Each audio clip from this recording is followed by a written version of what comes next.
Assalamualaikum warahmatullahi wabarakatuh. Salam sejahtera, Om Swastiastu, Namo Buddhaya, salam kebajikan. Shalom, ketemu lagi di Maki Channel. Kali ini kita akan jalan-jalan di Bukit Cinta, Rawapening. Sebuah kawasan wisata perbukitan yang terletak di Desa Kebondowo, Kecamatan Banyu Biru, Kabupaten Semarang. Bukit Cinta merupakan bukit kecil yang terletak di pinggir Danau Rawapening. Untuk menuju ke sini, tempat ini sangatlah mudah dan murah. Kurang lebih hanya sekitar 5 km dari kota Ambarawa. Berada di tepi Danau Rawapening bukan berarti tempat ini akan bernuansa rawa. Tempat ini nyatanya menyuguhkan panorama yang sangat indah. Tentunya juga berbagai macam spot selfie terbaik yang ada di Bukit Cinta yang ada di tepi Danau Rawapening. Kondisi pandemi seperti ini kita diwajibkan untuk selalu mencuci tangan dan juga selalu memakai masker. Tentunya protokol kesehatan sudah diterapkan di destinasi wisata kali ini. Untuk tiket masuk sangat murah dan sangat terjangkau. Dengan Rp15.000 kita sudah bisa menikmati kawasan Bukit Cinta. Pengunjung sampai di lokasi akan melihat patung naga berukuran besar yang berada di dekat pintu masuk setelah loket pembelian tiket. Konon patung ini bukan sembarang dibuat. Patung itu menggambarkan wujud dari mitos legenda Baru Klinting. Selain menjadi mitos yang melegenda, patung ini juga menjadi daya tarik tersendiri bagi wisatawan lantaran bentuknya yang sangat khas.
Di atas bukit terdapat cagar budaya Linggayoni, petilasan pertapaannya Ki Godo Pameling hingga Moksa.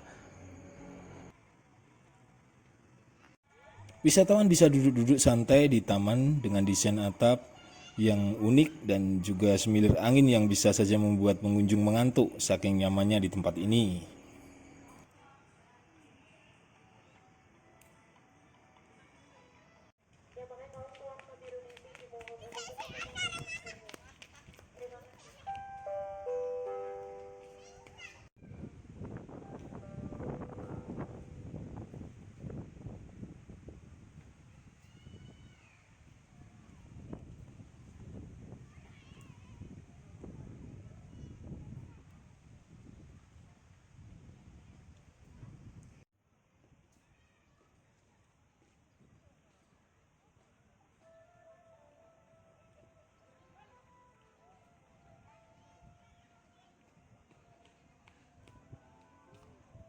Wisatawan bisa menikmati atraksi wisata lainnya dan bisa berkeliling danau menggunakan perahu. Warga sekitar memang menyewakan jasa wahana perahu. Kamu bisa menaikinya dengan menyewa satu perahu sebesar Rp100.000. Saat pandemi seperti ini, kapasitas dibatasi 4 orang setiap perahunya.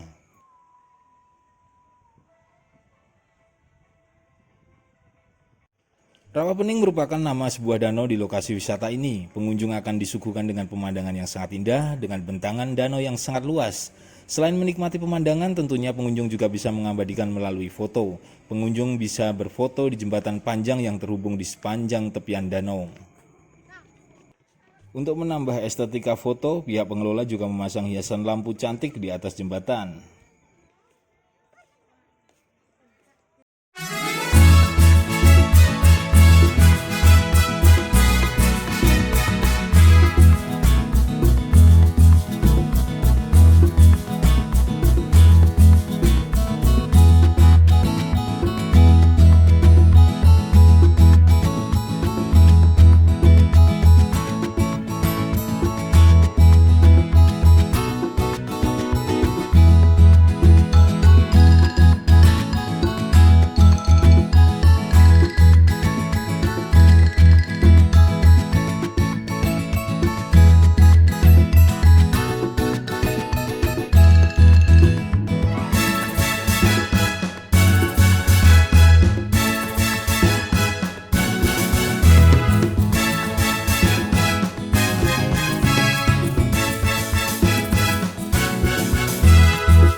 Selain berfoto di jembatan, wisatawan juga bisa berburu foto di depan taman bertuliskan Gembok Cinta. Taman ini menjadi ikon dari Bukit Cinta Rawapening. Tak jarang orang yang baru datang akan berfoto di depan taman ini untuk penanda bahwa dirinya sudah pernah berkunjung ke tempat ini.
Cukup sekian jalan-jalan kita kali ini di Bukit Cinta Rawapening. Kita ketemu lagi di destinasi wisata lainnya. Tetap subscribe, like, share, dan komen di bawah Maki Channel. Assalamualaikum warahmatullahi wabarakatuh.